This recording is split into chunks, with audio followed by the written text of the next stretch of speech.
Hello my sweet and lovely viewers. তো কেমন আছো তোমরা সবাই? আশা করি প্রত্যেকে অনেক অনেক ভালো আছো। আজকে পুরো চলে এসেছি নতুন আরেকটি ইনফরমেটিভ ভিডিও নিয়ে। তো আজকে ভিডিওতে আমরা কথা বলবো থ্রু আউট প্রেগনেন্সিতে যদি তোমরা দেখো কোনো গর্ভবতী মায়ের শরীরে এই দুটো সিমটম তোমরা যদি লক্ষ্য করো, তাহলে কিন্তু তোমরা ধারণা করতে পারো যে গর্ভের আগত সন্তানটি একটি ফুটফুটে পুত্র সন্তান আসতে চলেছে। তো এই সমস্ত ধ্যান ধারণা আগেকার দিনের মা কাকিমারা জেন্ডার প্রেডিকশন বলতে একটা গর্ভবতীর দেহে যদি এই সমস্ত চিহ্ন তারা লক্ষ্য করতেন, তখন কিন্তু তারা এই সমস্ত মতবাদ প্রকাশ করতেন। এছাড়া ওল্ড ওয়াইফ টেলস খুললে কিন্তু তোমরা এই ধরনের নানান তথ্য পেয়ে যাবে। তো প্রাথমিকভাবে এই ভিডিওটি কিন্তু কোনো রকম জেন্ডার প্রেডিকশনের জন্য বানানো হচ্ছে না, এবং এর সাথে কিন্তু সায়েন্সেরও কোনো রিলেশন নেই।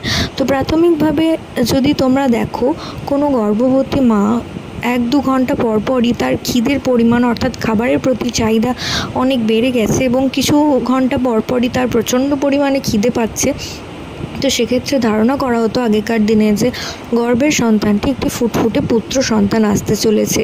এছাড়াও যদি তোমরা দেখো কোনো গর্ভবতী মায়ের নখ আস্তে আস্তে সুন্দর হচ্ছে, নখ এবং চুল দুটোই সুন্দর হচ্ছে, নখ ভেঙে যাচ্ছে কম, এবং তার সাথে সাথে চুলের ঘনত্ব আস্তে আস্তে বৃদ্ধি পাচ্ছে, চুল পড়ছে না এবং চুল আরও দেহের মধ্যে চুলের আগমন বেশি হচ্ছে, তো সেক্ষেত্রে আগেকার দিনে ধারণা করা হতো যে গর্ভের সন্তানটি একটি ফুটফুটে পুত্র সন্তান আসতে চলেছে।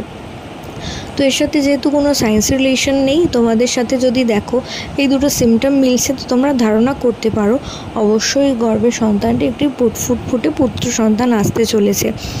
তো প্রত্যেকে ভালো থাকো, সুস্থ থাকো, এই কামনা করে ভিডিও এখানেই শেষ করছি। এবং চ্যানেলটি ভালো লাগলে ছোট্ট একটি লাইক, সাবস্ক্রাইব এবং কমেন্ট করে চ্যানেলটিকে সাপোর্ট করো। প্রত্যেকে ভালো থাকো, সুস্থ থাকো, নমস্কার।